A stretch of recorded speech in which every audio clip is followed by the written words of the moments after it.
तो आज हमनी के निकल चुकल बानी के तरकुलहा माता मंदिर। तो तरकुलहा माता मंदिर हमनी के अपनी फटफटिया से निकल गए नहीं के। फटफटिया से निकलने के बाद मेला में पहुँचते ही हमनी के का करनी है कि सबसे पहले लेनी है के प्रसादी। जैसे प्रसादी लेला के बाद हमनी के निकल जानी के मंदिर के तरफ। मंदिर की तरफ जाते रहने के तो देखा था नहीं कि तो बहुत ज़्यादा भीड़ लग रहा।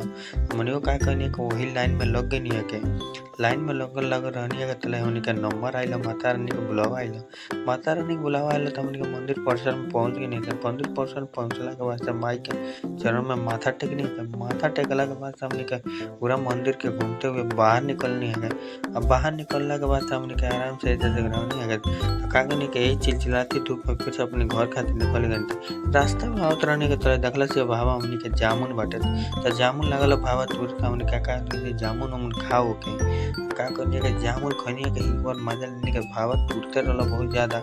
जामुन देख सकत है कि कितना बढ़िया बाटे। हम खूब बढ़िया से सवाल लेके खाते हैं। तो मिलते हैं नेक्स्ट वीडियो में। तो फिर निकलता है कि हमने तो वीडियो को लाइक करिए जा और शेयर करिए जा।